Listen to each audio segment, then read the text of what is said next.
Bueno, buenas tardes a todos para no perder tiempo. Mi nombre es Luis Arenas, soy el director del Centro Integral de Recursos de Autismo Sevilla. Sí, es ese puesto tan raro que menos mal que Mimi lo ha explicado. Pero bueno, es para mí, la verdad que es un placer poder presentar a nuestro próximo ponente, a Rubén. Yo tuve el placer de conocerlo en un contexto fundamental para todas las personas que trabajamos y que nos dedicamos al autismo, como son los congresos de AETAPI. Allí hace un par de años me comentó, nos enteramos un poco del libro y de las investigaciones que se traía entre manos y la verdad que en el momento en el que salieron empezamos a devorarlo y os lo recomiendo. El conocimiento del desarrollo temprano desde una perspectiva evolutiva, ¿vale? Y la comparación con cómo se desarrollan las personas con autismo es fundamental. Por ello tenemos aquí hoy a Rubén Palomo. Él es psicólogo, está formado de doctorado en la Universidad Complutense de Madrid. A lo largo de su carrera ha combinado la investigación con la intervención con personas con TEA y sus familias. Actualmente, a nivel de investigación y de docencia, está vinculado a la Universidad Complutense, al Departamento de Psicología Básica, y a nivel de intervención a la Asociación Pauta. No me quiero extender mucho más, simplemente es fundamental que lo escuchéis e intentemos aprender mucho. Os dejo con él. Muchas gracias. Hola, ¿se oye? Sí. Gracias, buenos días. Buenos días a todos. Lo primero que quería decir es dar las gracias por haberme invitado, que para mí es un honor poder participar aquí en este congreso, y también gracias por invitarme porque me permite compartir con Autismo Sevilla, una asociación a la que tengo mucho que agradecer y a la que le tengo mucho cariño, y me permitís compartir estos 20 años de éxitos, de sueños cumplidos, que seguro que van a ser los primeros 20 de muchos otros. No me quiero extender, así que voy a empezar porque tengo bastantes cosas que contaros, a ver si me da tiempo. Empezamos entonces. ¿Reconocen a estas personas? Son Romeo y Julieta. Todos conocen su historia, ¿verdad? No hace falta que se la cuente. Esta historia trágica entre estos dos amantes. Si les pregunto qué les pasó, por qué murieron, ¿qué me dirían? Piénsenlo un momento. No me contesten, no hace falta, porque ya le pregunté a los amigos de Autismo Sevilla qué pensaban ellos, y aquí tienen sus respuestas. Le pregunté a Daniel qué pensaba él, y él lo tenía muy claro: murieron por amor. No le falta razón. También le pregunté a Jaime, y Jaime tiene una visión parecida pero algo distinta. Él planteaba que murieron porque se deprimieron, al ver que era imposible ese amor que se tenían, que pudieran estar juntos el resto de su vida, por las muchas dificultades que les ponían, pues decidieron que la vida no tenía sentido, se deprimieron y decidieron quitarse la vida. Pasaba por allí Leticia y también le pregunté. Ella tenía una visión un poco diferente. Ella decía que un elemento clave para entender por qué murieron estas dos personas era la presión tan terrible a la que le habían sometido a las familias y la falta de apoyo que encontraron en ellas. Tampoco le falta razón. Luego le pregunté a Luis, que yo creo que seguro que ni se acuerda, y nos dijo una cosa totalmente que nos descolocó un poco, pero a la vez dijimos, pues también tiene razón, ¿no? Es decir, ¿por qué se les paró el corazón? Empezamos ahí a discutir, estábamos haciéndonos un lío y dijimos, vamos a preguntarle a Marcos, a ver qué nos dice él. Y Marcos lo que planteaba, como es tan democrático, tan ecuánime, dice, pues todos tenéis razón y ninguno a la vez. Y dijimos, ¿cómo? Entonces nos contó una historia un poco extraña de unos sabios ciegos que eran expertos en una parte muy concreta de una cosa y que sabían todo lo que podían saber sobre esa cosa. Entonces había uno que sabía muchísimo sobre una cosa redonda, muy dura y muy fuerte, que podía soportar grandes pesos, otro que sabía un montón sobre una cosa alargada y puntiaguda, otro sobre, así podría estar un rato, pero al final todos ellos sabían muchísimo sobre un elemento concreto, pero ninguno tenía una visión de conjunto, porque no hablaban entre ellos, con lo cual perdían esa perspectiva global que le permitía comprender plenamente el fenómeno que estaban estudiando. Ahí ya le entendimos, y entendimos que estaba hablando de los famosísimos niveles de análisis que utilizamos para explicar un fenómeno, en este caso el desarrollo del autismo, ¿no? La muerte, el suicidio de Romeo y Julieta es la conducta que tenemos que explicar, ¿no? Es lo que tenemos que explicar, no explica nada, es lo que tenemos que explicar. A la vez lo podemos hacer desde un plano psicológico, como hacían Jaime y Daniel, que no me salía, me he atascado. También podemos hacerlo, como hizo Luis, desde un plano puramente biológico, ¿no? Y también podemos tener en cuenta, como hacía Leticia, los factores contextuales, ambientales, a la hora de explicar el fenómeno. Estos son los niveles de análisis que utilizamos para explicar los trastornos del desarrollo y muchas otras cosas, ¿no? El plano conductual, donde definimos los síntomas de las personas con autismo, que es lo que tenemos que explicar, no explica nada, es el elemento que tenemos que explicar.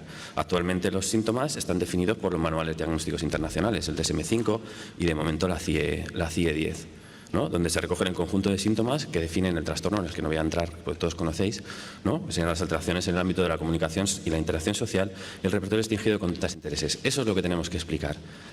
Ambos ámbitos de alteración, los dos, ¿vale? Y esto es importante porque no todas las teorías abordan ambos. A la vez tenemos que entender que cada uno de ellos no es un bloque unificado, sino que está compuesto de diferentes elementos y tenemos que entender cuáles son esos elementos y cómo se relacionan entre sí. Eso es un elemento importante que había que destacar. Y otro, lo ha comentado también Manuel Posada, hay que definir bien a nivel conductual qué es el trastorno para poder hacer investigaciones sobre grupos homogéneos, que no tratemos de investigar el autismo mezclándolo con otros trastornos del desarrollo. Es un elemento clave. El plano psicológico, que es en el que yo me voy a centrar hoy en esta charla, apela al conjunto de mecanismos y procesos cognitivos y no cognitivos que están implicados en el funcionamiento de nuestro cerebro, ¿vale? Ese conjunto de mecanismos, insisto, cognitivos y no cognitivos, es decir, sistemas de procesamiento al puro estilo, pero también otros elementos que tienen que ver con las emociones, con el arousal, con la motivación, etcétera, etcétera. ¿Vale? Estudiar el plano psicológico es sumamente complejo porque no es observable, hay que inferirlo a través del comportamiento o utilizando evidencia convergente desde el nivel neurobiológico, observando cómo funciona, qué áreas se activan a nivel cerebral.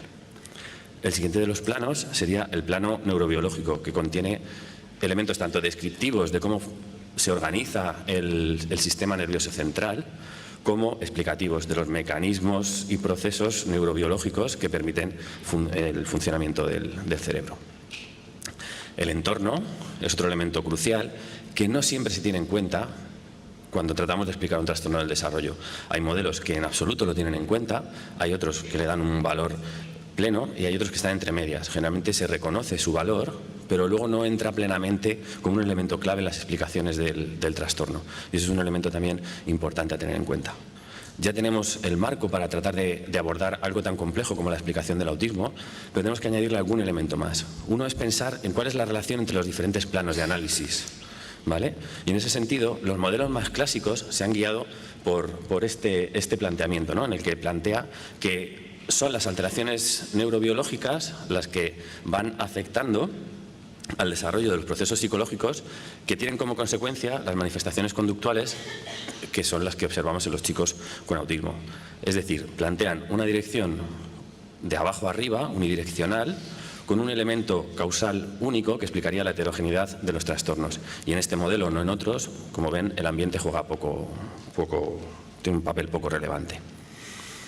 Bien, ya tenemos esta situación, todavía la podemos complicar un poco más, incluyendo un último elemento que es el plano evolutivo. El autismo es un trastorno del desarrollo y entender el autismo va a implicar entender cuáles son las causas primarias del trastorno, pero también cómo afectan a procesos subsiguientes en el desarrollo. Es decir, cómo esa primera alteración va generando otras alteraciones en cascada a lo largo del desarrollo. Todos estos son los elementos que tenemos que tener en cuenta para dar una explicación acertada, completa y coherente del trastorno, para evitar hacer lo que hacían esos sabios ciegos. Necesitamos esa visión de conjunto. Eso no implica que no podamos investigar algunos de los planos independientemente, porque son independientes, epistemológicamente, pero para tener una explicación completa hay que abordarlos todos. ¿Vale? Bien, pues con ese marco tengámoslo en mente para ir entendiendo cómo se ha ido estudiando el autismo. Aunque, insisto, yo me voy a centrar en el plano psicológico, aunque veremos más adelante cómo esto se va cada vez desdibujando más. Partiendo del trabajo realizado por Mercedes Belinchón hace ya muchos años, me he atrevido a plantear esta posible evolución de las teorías psicológicas, que realmente es su planteamiento añadiendo algún elemento mínimo. Cuando Caner definió el autismo en el año 43, por algún motivo, las primeras explicaciones que se dieron del trastorno fueron psicodinámicas. Los psicoanalistas planteaban que la dificultad que tienen las personas con autismo se debía a un problema en la interacción con su entorno, básicamente a que el entorno no le ofrecía el afecto necesario para que se desarrollaran y quedaban retraídos, reprimidos en sí mismos. Esta explicación, que es a todas luces no tiene ningún tipo de evidencia que la refrende, como hemos ido viendo durante los años, no solo no está refrendada, sino que además es inútil, porque no ha aportado ningún tipo de estrategia de intervención que realmente mejore la vida de las personas. Por suerte fue rápidamente desechada, aunque por desgracia hay reductos aún que mantienen estas visiones que, como espero aportar a lo largo de esta charla, tienen muy poco fundamento y generan mucho dolor innecesario. La siguiente etapa empezaría en los años 60, se prolongaría hasta mediados de la década de los 80 e implicaría el estudio de los procesos cognitivos. No tanto la generación de teorías que expliquen el conjunto de las alteraciones de que te presentan las personas con autismo desde el plano psicológico, sino más bien el estudio parcial de algunos procesos que se consideraban relevantes, como las alteraciones sensoriales, el lenguaje, la atención, que pretendían eso, entender el funcionamiento psicológico de las personas con autismo a la vez que reivindicar la importancia del plano psicológico. A la vez, en Estados Unidos, sobre todo en esta misma época, desde enfoques conductistas también se hicieron sus planteamientos, no tanto teóricos, pero sí se desarrollaron muchas estrategias de intervención desde ese enfoque conductista. Por fin llegamos al tercer periodo, que se inicia en el año 1985 y que yo he cifrado su final en el año 2005 y luego explicaré por qué. Como todos probablemente sepamos, en el año 1985, por primera vez en la historia de la disciplina, un grupo de investigadores, en concreto Simon Baron-Cohen, Uta Frith y Alan Leslie Uta Frith, plantean el haber encontrado un único déficit psicológico que sería universal y específico del autismo, es decir, que estaría presente en todas las personas con autismo y solo en las personas con autismo, que sería capaz de explicar la tríada de Wien, el conjunto de alteraciones sociales, comunicativas y simbólicas que presentan las personas con autismo. Este fue un hito absolutamente esencial en nuestra disciplina, precisamente por eso, por encontrar ese déficit único y universal tan buscado. A partir de aquí se empezaron a desarrollar un gran número de teorías psicológicas que vamos a explicar muy brevemente por cuestiones de tiempo que espero que entiendan. Pues eso, vamos a explicar brevemente todas las teorías que se fueron desarrollando desde el año 85 hasta principios del siglo XXI. Y como decía, lo haré brevemente. Quien quiera profundizar en ellas, pues puede hacerlo en algunas publicaciones y yo les recomiendo esta. Entonces, este periodo, y ahora entraremos a detallar todas estas teorías, aunque insisto brevemente, acaba, yo le doy su final en el año 2005, porque realmente en la época en la que estamos ahora, la forma de abordar el estudio del autismo yo creo que ha cambiado significativamente y luego la última parte de esta charla abordará esta nueva etapa. Esta nueva etapa principalmente se caracteriza por algo esencial. La forma, el foco del estudio está plenamente puesto en el desarrollo en los primeros años de vida, en el primer año de vida, algo que era impensable en los 80, en los 90. La perspectiva con la que se aborda ese estudio y, por otro lado, también con la posibilidad de estudiar de manera directa el autismo en el primer año de vida. Por eso lo cifro en este año, porque es la primera vez que se publica un trabajo que estudia de manera directa el desarrollo de los chicos con autismo desde los 6 meses a los 2 años. ¿Cómo hicieron esto? Pues con una metodología que llamamos estudios longitudinales prospectivos, que lo que implica esta metodología es estudiar poblaciones de alto riesgo de presentar autismo y estudiarlo antes de saber que tienen autismo a lo largo del desarrollo, haciendo evaluaciones y experimentos en los que participan estos niños y a posteriori, cuando ya sabemos si tienen o no autismo, volver para atrás a los datos y analizar cómo es el desarrollo del autismo. Esta población de alto riesgo son los hermanos de chicos con autismo, ya que estudios nos han revelado que si yo tengo un hijo con autismo y tengo un segundo hijo, la probabilidades que este segundo tenga también un trastorno del desarrollo, tenga también autismo, sería del 20%. Entonces, esa es un poco la forma de proceder de estos estudios. Bien, pues vamos a explicar las teorías clásicas, brevemente. La primera de las teorías sería la teoría de la mente. Bien, hay muchos modelos de teoría de la mente. Voy a centrarme en el modelo de Baron Cohen porque probablemente sea el más conocido y uno de los más influyentes. Baron Cohen lo que plantea es un modelo de raíces modularistas e innatistas, según el cual determinadas áreas cerebrales estarían genéticamente determinadas para procesar ciertos ámbitos del comportamiento social o, del comportamiento social, digamos. Estos módulos se van activando en determinados momentos del desarrollo y lo que plantea Simon Baron Cohen es que durante los primeros 9 meses los chicos con autismo no presentan ninguna alteración en estos módulos, que estos serían los módulos fundamentales para entender los estados mentales de otra persona. Pero en el tercero de estos módulos, en el mecanismo de atención compartida, es donde se encuentran las alteraciones, las primeras y más fundamentales alteraciones de los chicos con autismo. Sería un mecanismo representacional que hace que su alteración lo que impide es la formación de cierto tipo de representaciones que son las que utilizamos para manejar, coordinar la atención, realizar juego simbólico, etcétera, etcétera. Estas representaciones son las que nutren el módulo de teoría de la mente que se activa en el desarrollo típico entre los 4 y los 5 años. Al recibir representaciones alteradas no puede funcionar bien y esto hace que los chicos con autismo tengan muchas dificultades para atribuir estados mentales de creencia, deseo a otras personas. De manera resumida, este sería el planteamiento de Simon Baron Cohen. Con los años, esta teoría ha ido evolucionando y 20 años después de su primer planteamiento de esa hipótesis metarepresentacional de teoría de la mente, incluyó las emociones en este modelo y amplió un poco el modelo. Lo que planteaba Simon Baron Cohen es que esta capacidad de mentalización se englobaría dentro de una capacidad más amplia que sería la empatización, que además de estos módulos dedicados a la comprensión de la mente de otras personas, también implica la percepción de emociones y sobre todo la respuesta adecuada, la respuesta emocional adecuada tanto a las emociones como a los estados mentales de otras personas, que sería el sistema de mentalización el encargado de ello. Todo esto se englobaría dentro de un proceso cognitivo muy amplio que es la empatización, que junto con el proceso de sistematización definirían un poco las competencias generales de las personas. Lo que plantea en su última teoría, que sería la evolución de estas, es que las personas con autismo tienen una exacerbada capacidad para sistematizar y una limitada capacidad para empatizar, lo cual explicaría el conjunto de sus déficits.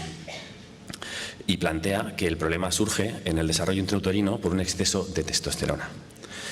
Bien, esta teoría, por muy conocida que es y por mucha validez que parece que tiene, realmente tiene muchos problemas teóricos. En primer lugar, plantear un desarrollo modular, genéticamente determinado, no tiene mucho sentido con lo que sabemos a día de hoy. Tampoco explica bien las emociones, las trata de manera muy formalista. Le faltan justificar empíricamente muchas de sus afirmaciones, no explica un montón de otros datos e incluso hay quien plantea que estos constructos de empatización y sistematización realmente no tienen validez teórica potente. Pero bueno, ahí está. La siguiente de las teorías surge desde el principio en oposición directa a la teoría metarepresentacional de teoría de la mente. Es la teoría intersubjetiva de Peter Mundi. Peter Mundi lo que plantea, siguiendo un poco planteamientos de Wittgenstein, es que para que los niños puedan atribuirle a otra persona estados mentales de creencia y de deseo, necesariamente primero tienen que saber que las otras personas tienen mente. Es decir, no puedo pensar sobre algo que no sé que existe, que es lo que planteaba Wittgenstein. Y lo que plantea Peter Hobson es que ese conocimiento de que las personas tienen mente lo adquieren en la interacción directa con ellas, en la implicación intersubjetiva mediada por los estados emocionales, intercambiando expresiones emocionales. Siguiendo un poco la filosofía, los planteamientos, de cierta rama de la filosofía de la percepción, lo que plantea Peter Hobson es que los bebés atribuyen el significado de la mente siendo movidos por las emociones de los otros, es decir, implicándose con ellos y experimentando cierto movimiento físico, por decirlo de alguna manera. Es un poco la idea de cuando miras a la persona de la que estás enamorado y sientes mariposas, te mueve por dentro, ¿no? O cuando ves cómo tu hija de 1 año se levanta y se tambalea, viene corriendo hacia ti para darse un abrazo y te llena de emoción, una emoción que te sale de las tripas y te recorre todo el cuerpo. Pues es un poco esa idea pasado al desarrollo temprano, ¿no? La importancia que tiene la interacción diádica de las mamás con los bebés en ese intercambio recíproco de expresiones emocionales que permite al niño entender que las personas somos seres muy especiales porque me hacen sentir de esa manera. Reacciono emocionalmente a las expresiones emocionales de mi mamá, ¿vale? A la vez me implica mucho más con ellos. Ese sería el primer paso de un complejo proceso de desarrollo que va permitiendo al niño cada vez relacionarse con las actitudes del otro, no solo hacia mí, sino hacia lo que yo hago y posteriormente hacia el mundo exterior, lo cual también me va a permitir tomar conciencia de mí mismo. Esto es un poco complicado, no podemos explicarlo en un plazo corto, pero bueno, la idea yo creo que queda clara. Partiendo de esa capacidad de intersubjetividad, se va evolucionando hacia escenarios mucho más complejos y la capacidad para conectar con lo que el otro piensa sobre el mundo nos abre la puerta a un elemento muy importante y es a dejarse llevar por la actitud del otro hacia el mundo, lo cual nos va a permitir entender que las cosas tienen diferentes significados según la perspectiva de la otra persona, que es como el elemento básico para acceder a algo tan complejo como es el desarrollo simbólico. Con estos mimbres que estoy explicando muy brevemente y muy sencillamente quizá, nos permite acceder a otras competencias mucho más complejas que son las que Ángel Rivière llamaba las funciones superiores de humanización, es decir, la teoría de la mente, el lenguaje, la simbolización, el juego simbólico, la colaboración, la autoconciencia reflexiva y la memoria autobiográfica. Pues bien, lo que plantea Peter Hobson es que las personas con autismo tienen alteraciones en todos estos elementos y que la base de esas alteraciones viene de la dificultad para conectar intersubjetivamente con otras personas. En los primeros textos de Hobson planteaba que esta dificultad tiene un origen bien perceptivo, no percibo bien las emociones, con lo cual no me implico con ellas de la manera que sería esperable, o tengo una dificultad para experimentar las emociones de la manera en que sería esperable. O bien, otra tercera vía muy arriesgada, que sería la deprivación extrema de expresiones emocionales, o sea, de ese proceso de interacción. El principal problema que tiene esta teoría, desde mi punto de vista, es la falta de... Perdón, se me olvidó decir que actualmente esa explicación que acabo de comentar, Peter Hobson lo que plantea es que el problema está en un proceso que él denomina identificación. Y lo que iba a decir es que el problema de esta teoría es que realmente no acaba de especificar bien cuáles son los mecanismos psicológicos que permiten hacer todos estos procesos, ¿vale? Además, como veremos después, hay algunos datos que van en contra de su planteamiento. Pues bien, aunque estas dos teorías son absolutamente diferentes, son radicalmente opuestas, tienen algunos elementos en común que querría destacar. En primer lugar, todas ellas abordan solo la explicación de las alteraciones sociales y comunicativas, olvidándose, salvo el último Baron Cohen con la sistematización, del repertorio restringido de conductas e intereses. En segundo lugar, ambas dos atribuyen el conjunto de alteraciones de las personas con autismo a un déficit específico en un proceso concreto social, implicado en el procesamiento de información social. Esos son elementos comunes que tienen todas estas teorías, estas dos teorías, perdón. Las siguientes cambian el tercio radicalmente, ¿vale? La siguiente sería la teoría de coherencia central. La teoría de coherencia central, todos conocemos, lo que plantea es un déficit general en un proceso que se implica en variedad de otros procesos y no es social, es general y no social. No es un proceso específicamente social, aunque afecta al comportamiento y el desarrollo social. Lo que plantea la teoría de coherencia central es que las personas con autismo tienen una dificultad muy marcada en integrar la información parcial en un todo mayor con significado, ¿vale? Hay diferentes tipos de formas de coherencia, que no podemos entrar en eso, pero bien, sí me parece interesante comentar que a pesar de la enorme difusión de esta teoría, las propias autoras plantean que la coherencia central no puede explicar los déficits del autismo. Porque en sus propias investigaciones han encontrado que hay chicos con autismo que, aun teniendo importantes dificultades en coherencia central, no las tienen en habilidades mentalistas, con lo cual uno no puede explicar el otro. Entonces, ¿qué es lo que ellas plantearon? Cambiaron un poco el planteamiento y lo que plantean es que la coherencia central es un estilo de procesamiento, no sería una explicación causal del autismo, de tal manera que todos podemos tener una coherencia central más débil o más fuerte y en el caso de las personas con autismo generalmente es débil, ¿vale? Además, esta teoría tiene otros problemas, es que en ningún momento ha explicado claramente qué procesos llevan a hacer esa coherencia y nunca, que yo sepa al menos, ha planteado cómo evolutivamente, que hemos dicho que es necesario para explicar el autismo, se desarrolla esta competencia de coherencia central y cómo se altera en autismo, ¿vale? Hay unos modelos teóricos más actuales que lo que plantean es que esta coherencia central no sería un mecanismo central, sino sería un mecanismo perceptivo, y que probablemente las dificultades que tienen las personas con autismo a este nivel se expliquen por una percepción mucho más exacerbada de ciertos detalles que llevan a una cascada de dificultades en la que no podemos entrar ahora.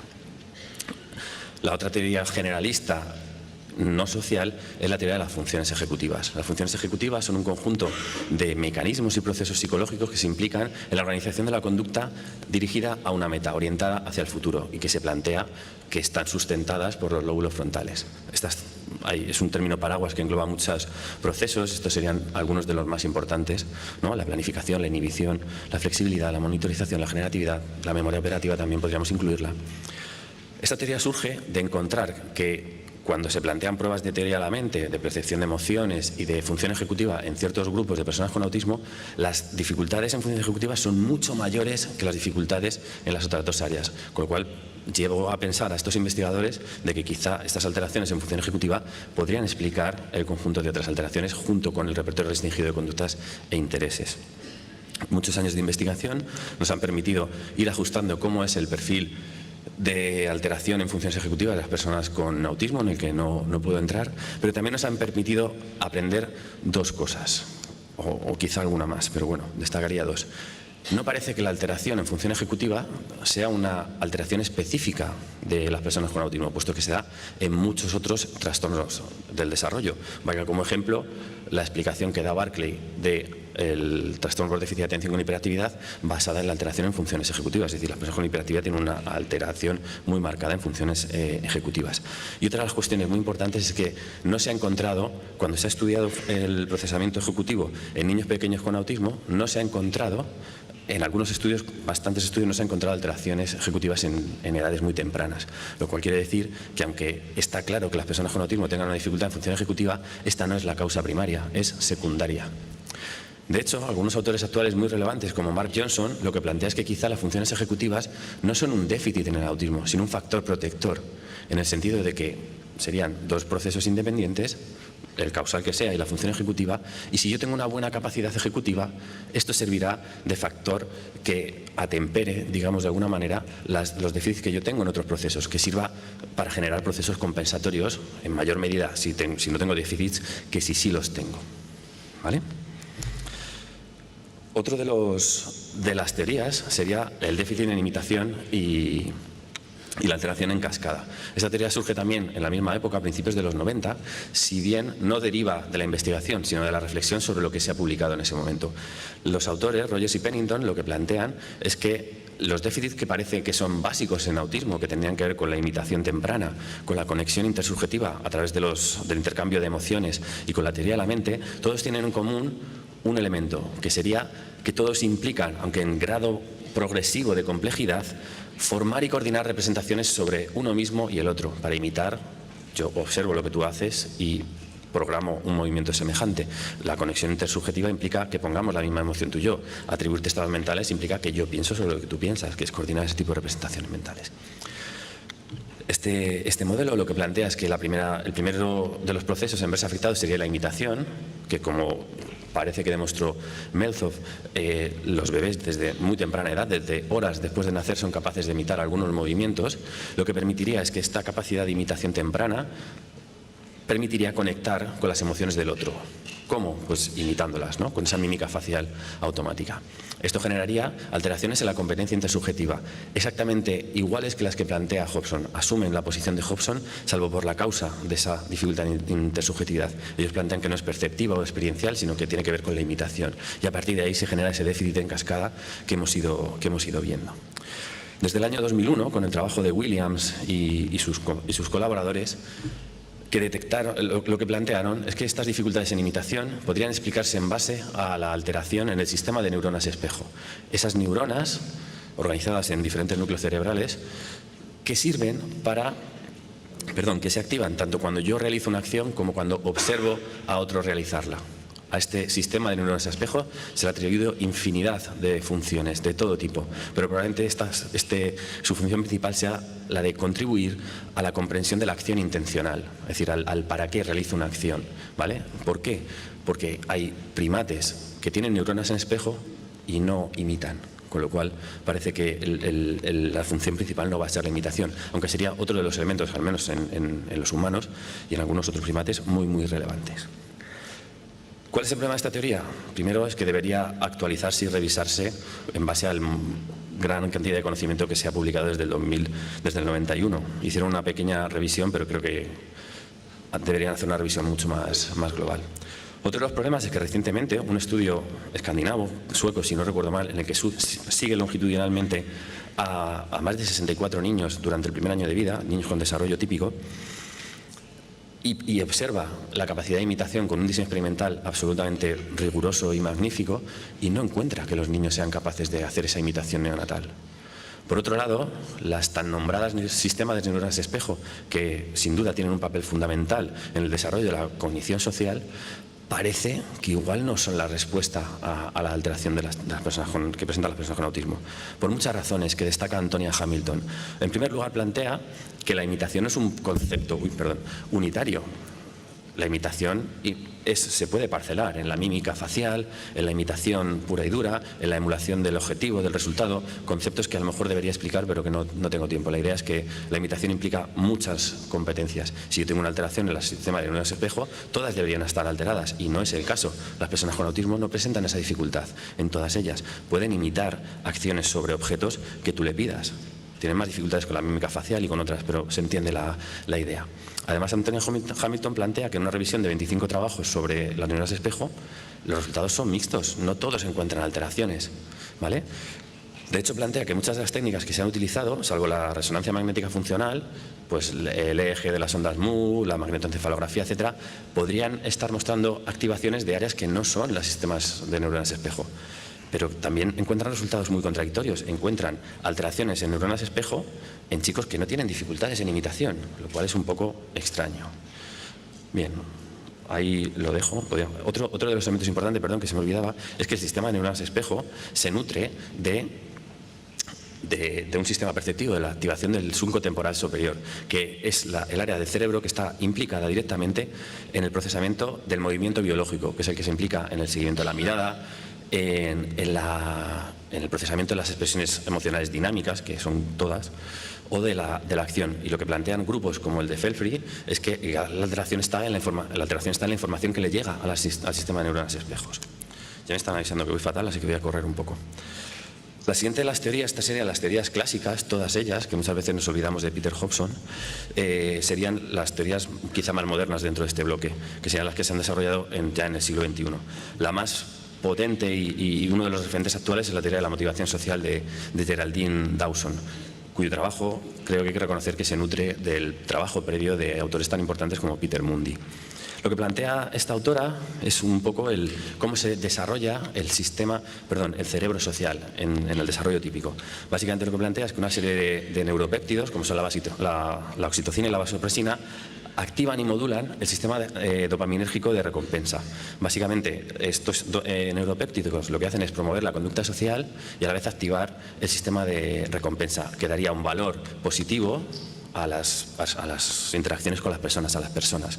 Esto genera una preferencia condicionada en base a las reglas clásicas del aprendizaje y del condicionamiento y hace que anticipemos el valor de refuerzo a las personas, con lo cual queramos relacionarnos con las personas, nos orientemos socialmente hacia la gente.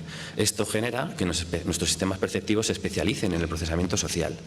A la vez, esto va haciendo que las diferentes áreas del cerebro social se vayan compactando entre sí, ¿vale? Se vayan coordinando, organizando y poniéndose al servicio de las funciones ejecutivas, de mecanismos de control atencional y de control ejecutivo. Por lo que plantea el modelo es que las personas con autismo tienen una alteración en el sistema dopaminérgico de recompensa, probablemente también debido a una deficitaria modulación de los neuropéptidos. Esto alteraría la orientación social hacia las personas y a la vez el conjunto de alteraciones que observamos en la cognición social, en la imitación, en todo lo que ustedes ven ahí. ¿Cuáles son los problemas de esta teoría? Es que, como veremos enseguida, los datos que tenemos ahora sobre cómo es el desarrollo temprano de los chicos con autismo en el primer año no están mostrando dificultades en orientación social, ¿vale?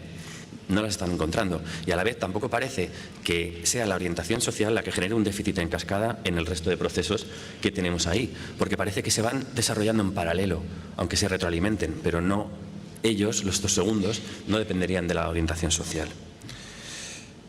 Otra teoría parecida es la teoría de la mente inactiva. Brevísimamente, lo que plantea el grupo de Amy Klein, más que una teoría, es un modelo en la que interpretar el abordaje del autismo, desde presupuestos de la cognición corporizada, y lo que ellos plantean es que el déficit central estaría en la atribución de saliencia perceptiva hacia las personas, es decir, en que para las personas con autismo, las personas en general son menos atractivas, con lo cual por una alteración en la amígdala no son tan valoradas, y esto hace que no se les preste tanta atención, generando una dificultad muy marcada en orientación social, ¿vale? Brevemente, creo que la idea es esa.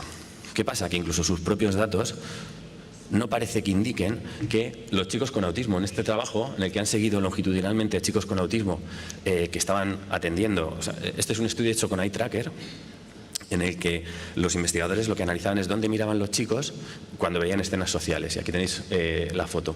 El amarillo serían los chicos con desarrollo típico y el verde con autismo. Y lo que observaron haciendo este trabajo que está replicando los compañeros de Burgos, lo que observaron es que a lo largo del desarrollo, hasta el año, no se encuentran diferencias significativas en la orientación social de los chicos con autismo respecto a aquellos con desarrollo típico. De hecho, en las primeras etapas de desarrollo, los chicos con autismo en rojo miran más a la cara que aquellos con desarrollo típico, aunque es cierto que poco a poco van mirando cada vez menos, aunque hasta el año esa diferencia no se hace significativa, con lo cual no parece que la primera dificultad esté ahí. Hasta aquí las teorías generales de este primer gran periodo, que brevemente se caracterizan por pretender dar una explicación general del autismo, o al menos de la alteración social y comunicativa, por privilegiar claramente el estudio de las alteraciones cognitivas, dejando de lado otros elementos más vinculados con la emoción, por ejemplo. En esos dos vectores de especificidad, no especificidad, social, no social, y en que priman modelos de causa única. Otro de los elementos en los que no me voy a entretener sería en que todas estas teorías se han desarrollado partiendo de un conocimiento indirecto sobre cómo es el desarrollo temprano de los chicos con autismo, porque no era posible estudiarlo en esas épocas. Bastante lejos nos han llevado con esa dificultad. Entonces entramos en la última de las etapas,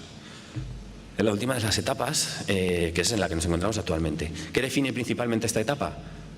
¿Dónde está puesto el foco? Y que sería en el desarrollo de los primeros años de vida y cómo se mira ese desarrollo. ¿Qué modelos nos sirven para interpretar ese desarrollo temprano? Y, por supuesto, en la posibilidad de estudiar el autismo de manera directa durante ese primer año. Intentaré ser breve porque voy regular de tiempo. Un elemento fundamental para entender este periodo que hemos llamado periodo, o esta forma de mirar al desarrollo del autismo y de investigar sobre cómo son las causas del autismo en los primeros años de vida, tiene que ver con los modelos que utilizamos para investigar el autismo. Y en ese sentido cada vez cobra más fuerza un modelo que no es nuevo, tiene un largo calado, que es el neuroconstructivismo, que también ha recibido otros nombres como el de especialización interactiva, de los cuales todos reconocemos a Annette Karminofer-Smith, tristemente fallecida hace no mucho tiempo, que es una referencia absoluta con neuroconstructivismo, ¿no?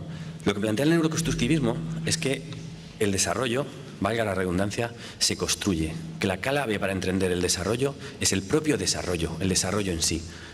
Las competencias que tenemos los adultos, claramente especializadas en la percepción social, en el lenguaje, en miles de aspectos, no está de inicio en el desarrollo, es algo que se construye. Los niños vienen al mundo con competencias generales de procesamiento y con sesgos que canalizan y guían ese desarrollo.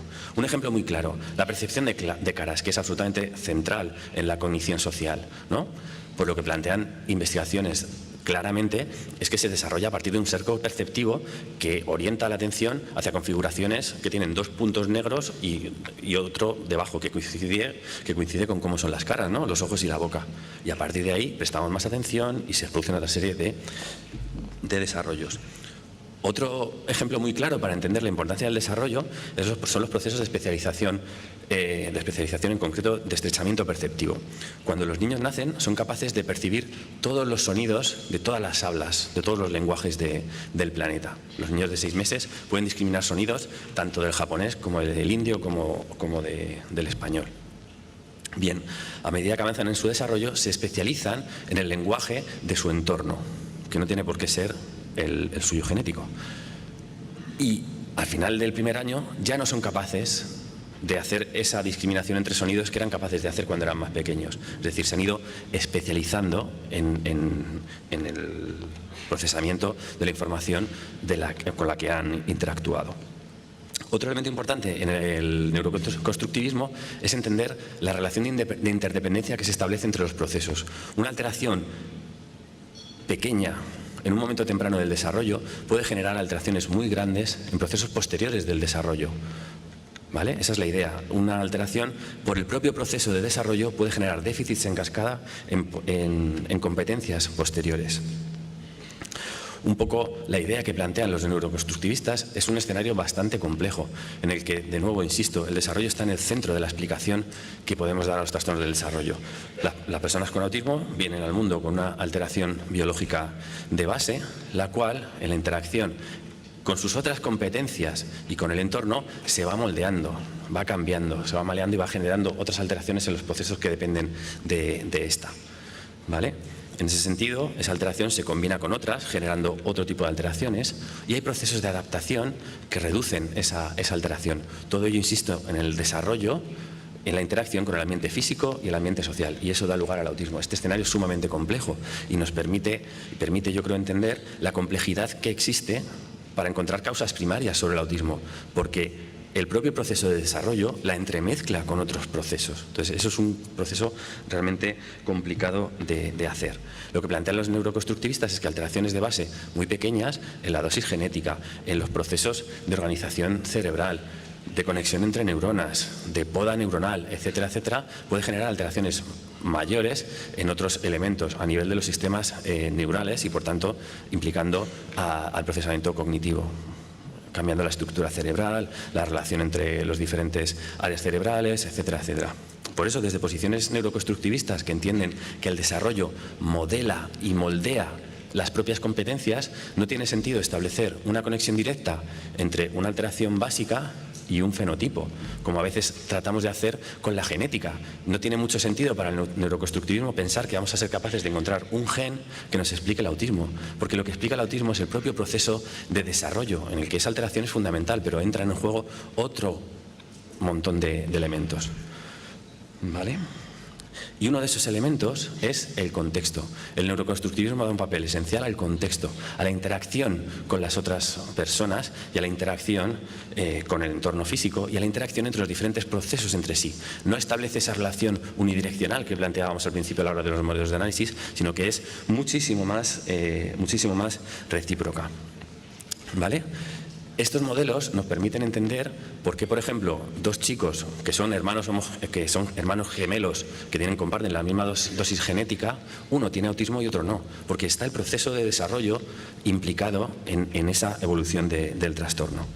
Bien, me van a decir que me queda muy poco tiempo, así que voy a ir acelerando. Creo que se ha podido entender el modelo. Voy a pasar las ideas esenciales del modelo, yo creo que se han entendido, y voy a volver a esta diapositiva. Lo que nos está diciendo el neuroconstructivismo es que hay que estudiar el desarrollo, poner el foco en el desarrollo y hacerlo además de cierta manera. Este modelo, no estamos tratando de establecer modelos generales que expliquen el autismo. Lo que estamos haciendo ahora mismo es buscar cuál es el déficit primario, contrastar los modelos que ya existen. Bien. ¿Qué nos dice el neuroconstructivismo sobre las posibles causas del trastorno? Plantea tres posibles versiones. Por un lado, que haya causas independientes que todas den lugar al autismo, que serían las rutas alternativas, o una u otra, ambas podrían dar lugar al autismo.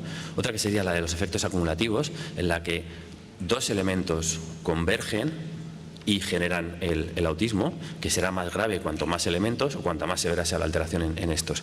Y otro modelo que sería el de la alteración en cascada, es decir, diferentes elementos alterados con algunos no alterados interaccionan en ese proceso de desarrollo con el entorno y dan lugar al autismo.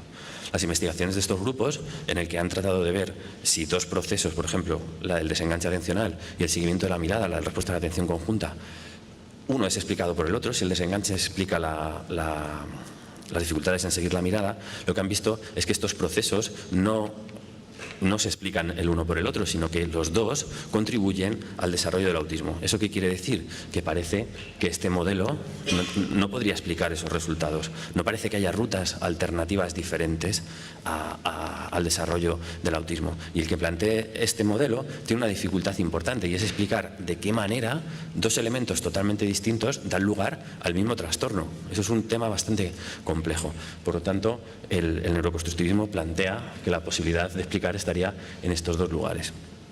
Entonces, ¿qué evidencias nos aportan? Pues nos aportan los resultados de los estudios longitudinales prospectivos, que vamos a resumir muy brevemente. Cuando se ha estudiado el desarrollo de chicos que acaban teniendo autismo en los primeros 2 años de vida, lo que nos están diciendo los estudios longitudinales prospectivos es cosas sorprendentes que yo creo que hay que reconocer que no esperábamos. En el ámbito de la interacción social, no se han encontrado alteraciones sociales en los primeros 6 meses de vida. Los chicos con autismo plantean, como hemos visto antes en el trabajo de Amy Klein brevemente, no muestran dificultades en orientación social a los 6 meses, pero sí al año. Tampoco las muestran en seguir la atención en los primeros 6 meses. Igualmente, también los chicos con autismo disfrutan de la interacción y quieren mantenerla. En el paradigma de la cara estática, que es un paradigma en el que durante 3 minutos primero la madre interacciona con el bebé, luego se queda estática sin responder emocionalmente a la interacción y luego recupera la actividad y la implicación emocional. Los chicos con autismo, cuando la madre está estática, no les gusta esa situación y quieren reenganchar a su mamá. Les miran, les sonríen, vocalizan con una frecuencia que no tiene diferencias significativas con lo encontrado en el desarrollo típico. ¿Vale?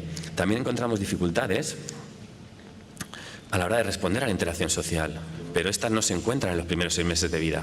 Los chicos con autismo, al interactuar con su mamá, no muestran dificultades en reciprocidad, en mutualidad en los primeros 6 meses de vida, pero sí posteriormente, junto con otras dificultades, como en responder cuando son llamados por el nombre, que se llama una conducta de orientación social, o en implicarse, en interesarse por el dolor de otras personas, o en establecer una referencia social con otro para tratar de entender algo que es ambiguo del contexto, o también presentan dificultades para imitar, si bien estas no parece que sean específicas y que tengan mucho que ver con la limitación intelectual.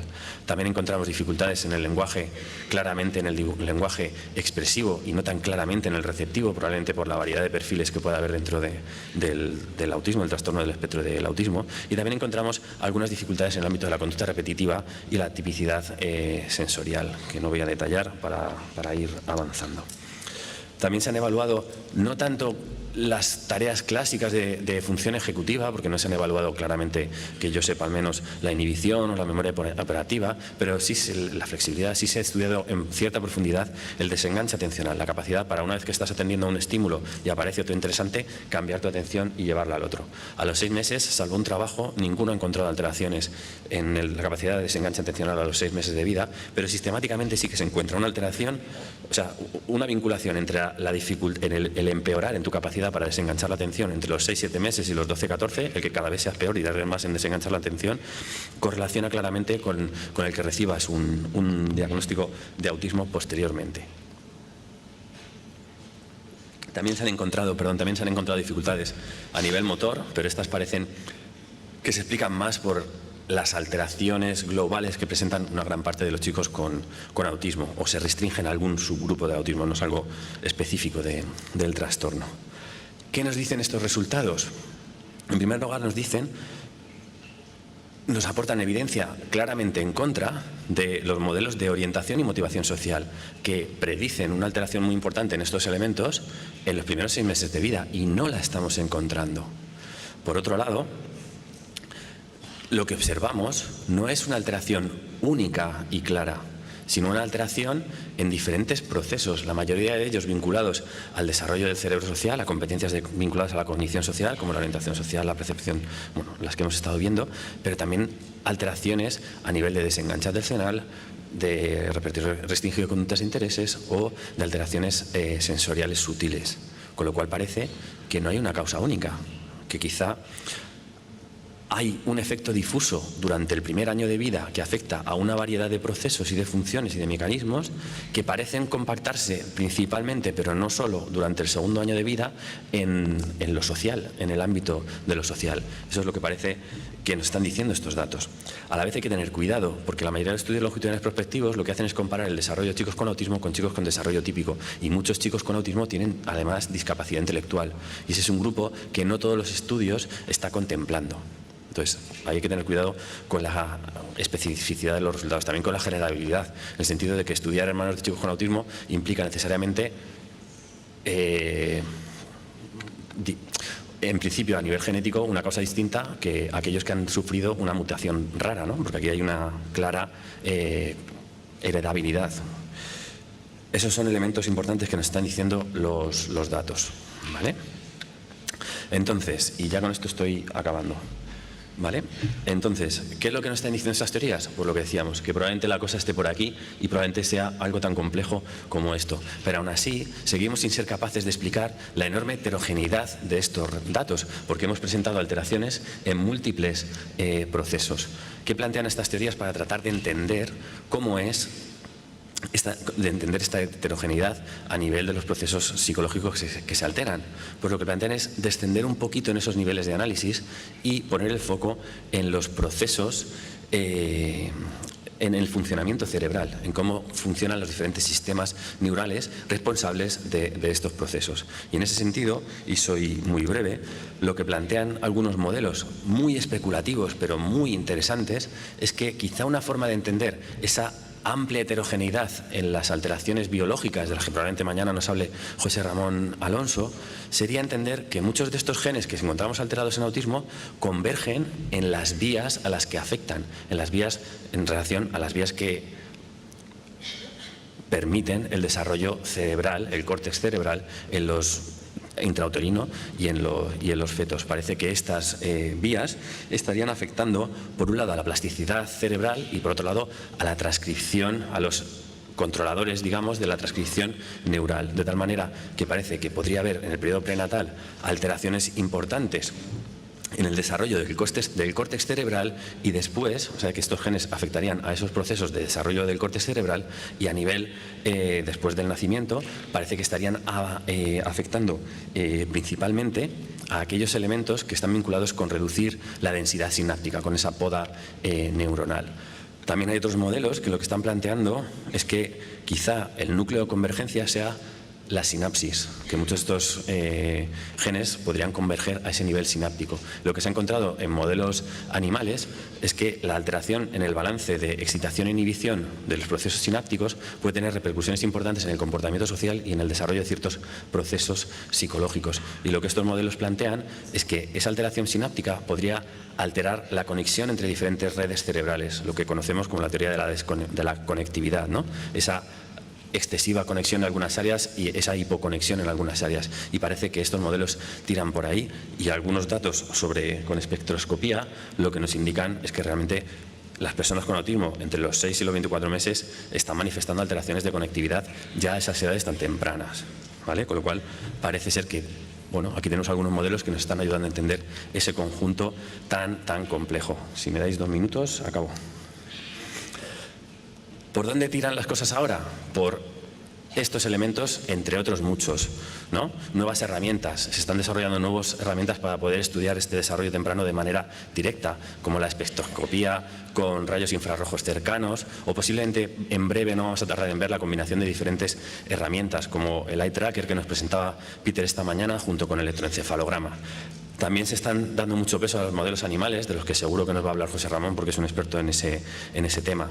También se están desarrollando elementos muy importantes, estudios muy importantes de intervención, modelos de intervención a edades tan tempranas como el año de edad. Estas investigaciones son fundamentales para desarrollar programas efectivos, pero desde el punto de vista teórico nos permiten algo que no nos permiten otro tipo de trabajo, y es manipular qué elemento se está promoviendo y ver sus efectos en el desarrollo. Es decir, si desarrollo un programa que active la atención o el interés social, ver qué efectos tiene y dentro de esa lógica de alteraciones en cascada, ver cómo está repercutiendo en el desarrollo para entender cuáles son los procesos fundamentales. Seguro que Connie Casari nos va a hablar de eso porque es una de las líneas en las que ella ha trabajado y está encontrando resultados espectaculares. Y otra de las líneas tiene que ver con los procesos de especialización cognitiva, y ya esto es lo último que cuento, lo prometo. Y ahí quería contar un poco el trabajo de investigación en el que estamos realizando, en el proyecto Traveritea, dirigido por Ruth Campos, en el que participan diferentes universidades, la Autónoma, la UNED, la Complutense y diferentes entidades como la Federación Autismo España, la Asociación Alanda y algunas otras, con este nutrido equipo de personas. Y lo que estamos haciendo nosotros es investigar los procesos de especialización cognitiva a través del estudio del estrechamiento perceptivo. Lo que antes comentábamos, los estudios de Patricia Kuhl sobre la capacidad para discriminar los diferentes fonemas que tienen los niños. Pues esa capacidad la hemos observado tanto en el desarrollo del lenguaje como en la percepción de caras. Nos especializamos en procesar las caras de nuestra etnia frente a otras y se da ese mismo proceso. Y igual en la música, también en la métrica, nos especializamos en la métrica de nuestra cultura. ¿Vale? Lo que estamos haciendo es estudiar longitudinalmente esos procesos de especialización cognitiva y a la vez estudiar la interacción mamá y bebé, para ver qué efecto tiene esa interacción en los procesos de especialización cognitiva y qué efecto tiene una posible alteración o retraso en estos procesos de especialización perceptiva en competencias posteriores, en la competencia social, en el desarrollo del lenguaje y en la aparición de los síntomas de TEA. Y con esto voy a ir acabando. Solo decir que nada de esto, nada de estas teorías, como nos comentaba antes Peter, tiene sentido si no repercuten, si no sirven para mejorar la vida de las personas. Nos tienen que servir las teorías para detectar cuáles serían los elementos que generan otros desarrollos para intervenir directamente sobre ellos y ver cuáles son los modelos más eficaces de cara a intervenir tempranamente. Y eso es un poco lo que hace Autismo Sevilla, desarrollando el AITEA, trabajando en contextos potenciadores de desarrollo, promoviendo otras cuestiones que nos permiten entender los modelos neuroconstructivistas y que creo que no he contado porque me he saltado con las prisas, es la importancia del contexto. Y en ese sentido, los modelos neuroconstructivistas nos justifican la necesidad de intervenir sobre el contexto para generar condiciones que optimicen el desarrollo, de formar a las familias, de formar a los compañeros, de generar recursos incluidos en la comunidad, de luchar por los derechos y de concienciar a la sociedad de las necesidades que tienen las personas con autismo y sobre todo de lo mucho que tienen que aportarnos con campañas tan maravillosas como esta. Y hasta aquí hemos llegado. Muchísimas gracias.